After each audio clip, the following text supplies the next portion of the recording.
অরাজকতা নেই। কি কি অন্যায় থাকবে না?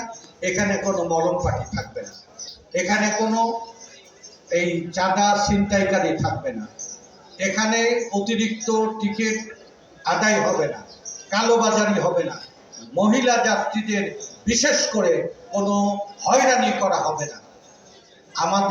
আমি এই কথাগুলো কেন করব?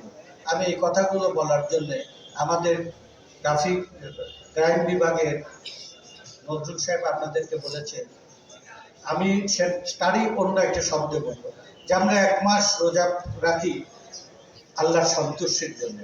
এই 1 কোটি 1.5 কোটি মানুষ যারা পরিবারের সাথে ঈদের আনন্দ ভাগাভাগি করার জন্য যাবে, তারা যদি নির্বিঘ্নে যায়, তাদের যদি তারা হয়রানির শিকার হয়, কষ্ট পায়, তারা যদি অসম্মানিত হয়, তাহলে দীর্ঘশ্বাস দেবে। সেই দীর্ঘশ্বাস কিন্তু আপনার আমার সবার উপরে পড়তে পারে।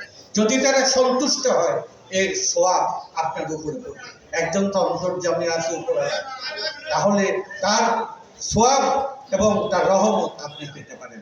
আমরা এই একটা মাসের, এই রমজান মাসে দুনিয়ায় বাংলাদেশটাকে যদি ভালো করতে পারি, এই দেশের প্রতিটা নাগরিক তার সুফল পাবে। বাংলাদেশ যদি খারাপ থাকে, তার দুর্গতি দুর্ভোগ সবার মধ্যে পড়ে। আমরা ঈদের পরে ঢাকা নগরের ট্রাফিক ম্যানেজমেন্টের একটা গুণগত পরিবর্তন করার জন্য আমরা কাজ শুরু করার একটা কর্ম পরিকল্পনা তৈরি করেছি।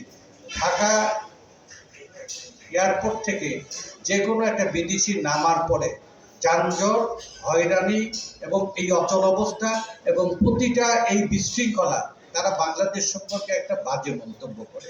সেই মন্তব্যটা তো আমাদের ঘাড়ের পর পড়ে, যাতে করে আমরা এটার একটা চেঞ্জ করতে পারি। কেন চেঞ্জ হবে না? দুনিয়ায় সব জায়গায় পরিবর্তন হয়েছে, বাংলাদেশেও আমরা পরিবর্তন করব। আর একটা বিষয় হচ্ছে যে আমরা বলি যে চাঁদা উঠছে না, কিন্তু আবার সাংবাদিকরা বলে তা বৈধ থাকে, সেটা মালিকের কল্যাণ, শ্রমিকের কল্যাণ, যাত্রীদের কল্যাণ, সেই কল্যাণের ব্যবস্থাগুলো করবো। কিন্তু এই বদনাম করে সমস্ত মানুষের কাছে এই পরিবহন সম্পর্কে, মালিক শ্রমিকদের সম্পর্কে, পুলিশ সম্পর্কে অপবাদ, এটা চলতে পারে না। আমরা একটা চেঞ্জ চাই, আর এই চেঞ্জের জন্য আপনাদের সাহায্য চাই। এই সাহায্যের জন্য আপনাদের কাছে অনুরোধ করে যাচ্ছি, এখানে যেন কোনো মলম পার্টি এই টার্মিনালে ঘোরাফেরা করতে না পারে। ঘুরলেই ধরে পুলিশে জমা দেবে। কোনো ছিনতাইকারী, যদি মালিক শ্রমিকের নজর থাকে, এই কোনো ছিনতাইকারী এখানে গত 2 বার কোনো ছিনতাইকারী আসেনি। কোনো মালসামানা টানাটানি করা, বিশেষ করে নারী হচ্ছে আপনার মা, আপনার মাথার তাজ, তার পায়ের নিচে আপনার বেহেশত।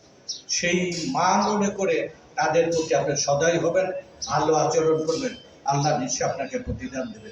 কোন নারী যেন এই টার্মিনালে শ্লীলতাহানি বা অসম্মানিত না হয়, এই ম্যানেজমেন্ট করলে।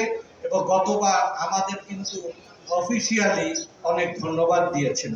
সবচেয়ে বড় প্রশ্ন, আমরা উপরওয়ালা ক্ষমতাধর আমাদের ধন্যবাদ দিক আর না দিই, এদেশের সাধারণ মানুষ, যাত্রী যে 1 কোটি মানুষ বাড়িতে যায়, তারা যদি দীর্ঘশ্বাস না ফেলে দোয়া করে যে এই ম্যানেজমেন্টকে আমরা ভালো করেছি, আপনার ব্যক্তিগত জীবনে, আপনার প্রাতিষ্ঠানিক জীবনে, আপনার সাংগঠনিক জীবনে এর সুফল পাবে। এই ম্যানেজমেন্ট আমরা এবার নির্বিঘ্ন নিরাপদ করব। বিশেষ করে আজকে পুলিশ কমিশনের কাছ থেকে আমরা একটা রিপোর্ট পেলাম প্রথম আলোর, যে আমরা কোন কোন জায়গায় বিশৃঙ্খলা হতে পারে, সেই জায়গাগুলোতে আমরা স্টেপ নেব, ব্যবস্থা নেব। আর আমি আবার অনুরোধ করছি, কাকে কাকে ঐক্যবদ্ধ থাকলে গোটা পরিবহন সেক্টরের পরিবর্তন হবে। প্রথম দরকার হচ্ছে শ্রমিক, দ্বিতীয় দরকার হচ্ছে মালিক, তৃতীয় দরকার হচ্ছে পুলিশ, চতুর্থ দরকার হচ্ছে সাংবাদিক, পঞ্চম দরকার হচ্ছে এর নিয়ন্ত্রণকারী কর্তৃপক্ষ সিটি কর্পোরেশন, আর পরিবহন সেক্টরের অথরিটি